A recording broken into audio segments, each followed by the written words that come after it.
कैसे हैं आप सभी। आशा करते हैं आप सभी अच्छे होंगे और आपकी तैयारी भी अच्छी चल रही होगी। जैसा कि आप सभी को मालूम है कि आगे आने वाले एग्ज़ामों में एनटीपीसी और ग्रुप डी के एग्ज़ाम आने हैं, जिसकी तैयारी आप सभी लोग अभी से कर रहे हैं। तो जल्द ही ये एग्ज़ाम भी कंडक्ट कराए जाएंगे, ऐसा एक नोटिस में बताया गया है। तो मतलब कि 12 अक्टूबर 2018 को वो पेपर कंडक्ट कराया गया था। यह मेरा ही पेपर है जो 12 अक्टूबर को इलाहाबाद जोन से कराया गया था। इसी के संदर्भ में इसमें कुछ क्वेश्चंस हैं और वो क्वेश्चंस कौन कौन हैं, आज हम उन क्वेश्चनों के बारे में आपसे बात करेंगे। और वही क्वेश्चन आगे आने वाले एग्ज़ामों में रिपीट भी हो सकते हैं, या फिर उन्हीं क्वेश्चनों को देखकर इन क्वेश्चनों को देखकर आप अपनी तैयारी कर सकते हैं कि इस टाइप से क्वेश्चन आते हैं। तो चलिए हम अपने पहले क्वेश्चन के पास चलते हैं।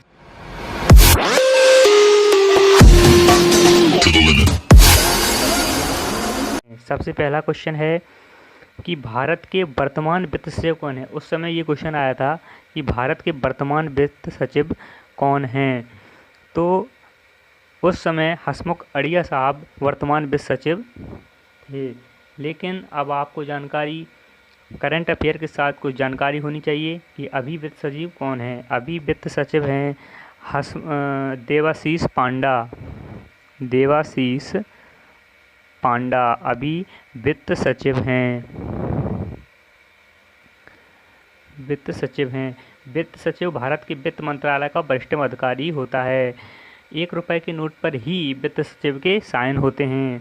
वर्तमान वित्त सचिव देवाशीष पांडा हैं। और वित्त सचिव रहता कहाँ पे है, इसका आवास कहाँ है, न्यू मोती बाग नई दिल्ली में इसका आवास होता है। इसका कार्यकाल 2 साल का होता है और 2,25,000 इसका वेतन होता है। अब अगला क्वेश्चन है, हाइड्रोजन और हीलियम को किस वर्ग में रखा गया है। हाइड्रोजन और हीलियम को किस वर्ग में रखा गया है। तो इसमें आया है पहला आवर्त। आप देख सकते हैं ये है हाइड्रोजन और ये है हीलियम। बोलते हैं 18 आवर्त होते हैं और 7 वर्ग होते हैं। जैसा कि आप सभी जानते हैं कि ये होता है आवर्त और ये होते हैं वर्ग। तो कितने वर्ग होते हैं, 7 वर्ग होते हैं और 18 आवर्त होते हैं। अब हम चलते हैं अपने नेक्स्ट क्वेश्चन की ओर। एक क्वेश्चन आया था, विकास के सिद्धांत संबंधित है। विकास का सिद्धांत किससे संबंधित है, तो चार्ल्स डार्विन से। अब क्वेश्चन ऐसे भी आ सकते हैं, जो 3 ऑप्शन दिए गए हैं उन 3 ऑप्शनों से आगे क्वेश्चन बन सकते हैं। तो पहला क्वेश्चन है लैमार्क। ये लैमार्क कौन है, आपके लिए जानना बहुत ज़रूरी हो गया है कि लैमार्क कौन है। तो ये लैमार्क प्रथम वैज्ञानिक हैं जिन्होंने कशेरुकी व अकशेरुकी के जीवों में भेद किया था और इन्होंने 1802 में बायो शब्द का प्रयोग किया था। अपना नेक्स्ट क्वेश्चन की ओर चलते हैं कि द्रव्यमान संख्या का चिन्ह क्या होता है। तो सभी जानते हैं द्रव्यमान संख्या का चिन्ह ए से दर्शाया जाता है। बाकी सब और जो 3 ऑप्शन दिए गए हैं वो कौन कौन से हैं, जेड से परमाणु क्रमांक और एम से द्रव्यमान और एन से न्यूटन दर्शाए जाते हैं। अगला क्वेश्चन है, वह भौतिक राशि जो कभी ऋणात्मक नहीं हो सकती। हाँ, आपको एक जानकारी और चाहिए कि ऋणात्मक हमेशा अदिश राशियाँ होती हैं, सदिश राशि कभी भी ऋणात्मक नहीं होती है। जैसा कि आप जानते हैं दूरी एक अदिश राशि है। तो ऋणात्मक कौन सी राशियाँ हो सकती हैं, अदिश राशि हो सकती है। इसमें 3 ऑप्शन में ये तीनों सदिश राशियाँ हैं। सदिश राशि की एक पहचान होती है कि उन राशियों में ज़्यादातर वा वर्ण आता है, जैसे बल, त्वरण, वेग, और कुछ इसके अपवाद भी हैं जो आप याद कर लेना। अगला क्वेश्चन है, निम्नलिखित में कौन सी महिला एक दिवसीय क्रिकेट टीम में 6,000 रन बनाने वाली महिला बन गई। तो मिताली राज। वनडे और टेस्ट में कप्तान कौन है, मिताली राज। अभी आपको एक जनरल नॉलेज का ज्ञान भी होना चाहिए कि अभी जो 2020 में आईसीसी महिला वर्ल्ड कप हुआ था वो कौन जीता था? तो वो ऑस्ट्रेलिया जीती थी। ऑस्ट्रेलिया ने इंडिया को 85 रन से हराकर उस ट्रॉफी पर कब्जा किया था। अगले क्वेश्चन की ओर चलते हैं कि उत्तर पूर्वी भारत में सबसे बड़ी ताज़े पानी की झील कौन सी है? हाँ, तो लोकटक झील उत्तर भारत में ताज़े पानी की सबसे बड़ी झील है। अब बाकी के जो ऑप्शन दिए हैं, मरकाइवो झील, ये मरकाइवो झील वेनेजुएला में खारे पानी की एक ज्वारी झील है। लोकटक झील ये मणिपुर में है। और अगला ऑप्शन है पुलिकट झील। पुलिकट झील तमिलनाडु में है। 60 किलोमीटर लंबी और 5 से 15 किलोमीटर चौड़ी झील है। इसकी गहराई 18 मीटर है और यह एक खारे पानी की झील है। अगला ऑप्शन है चिल्का झील। तो भारत की सबसे बड़ी व विश्व की दूसरे नंबर की सबसे बड़ी झील चिल्का झील है, जो नाशपाती के आकार की झील है और यह पुरी जिले में स्थित है। इसकी लंबाई लगभग 70 किलोमीटर और चौड़ाई 30 किलोमीटर होती है।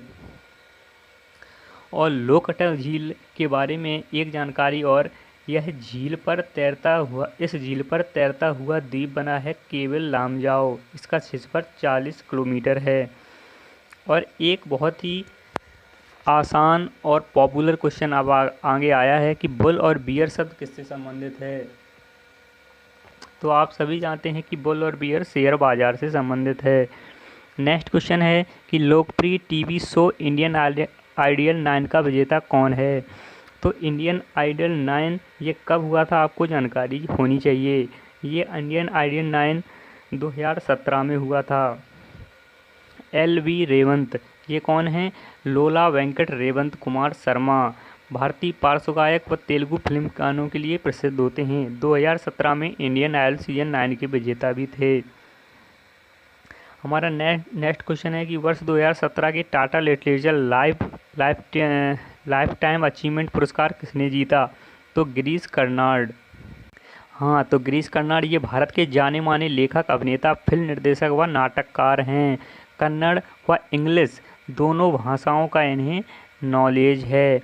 इन्हें कुछ पुरस्कार मिले जैसे ज्ञानपीठ पुरस्कार और पद्म भूषण और पद्म श्री, ये इन्हें पुरस्कार प्रदान किए गए।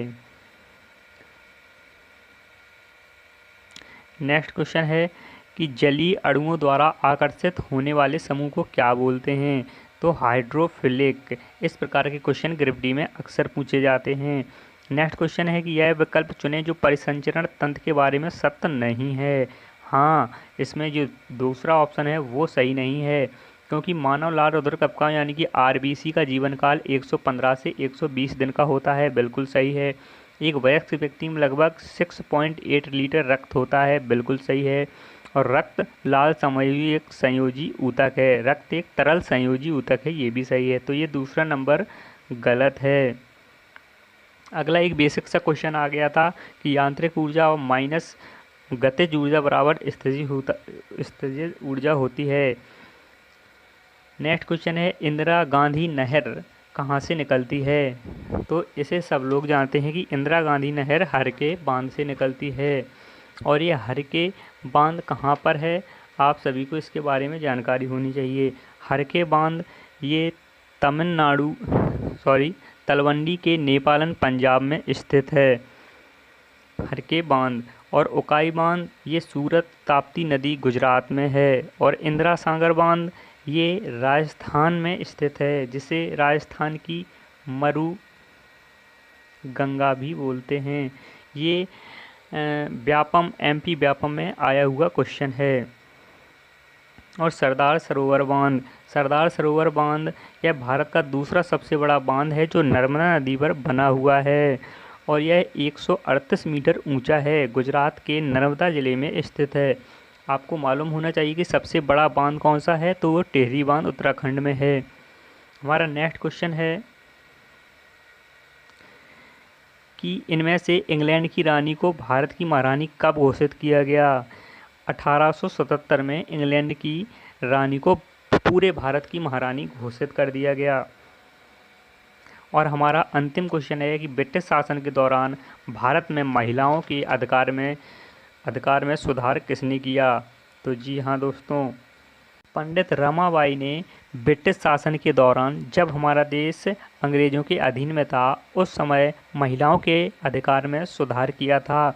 अब जो बाकी के 3 ऑप्शन दिए हैं उनके बारे में भी हम जान लेते हैं। सावित्री बाई फुले ये कौन थी? सावित्री बाई फुले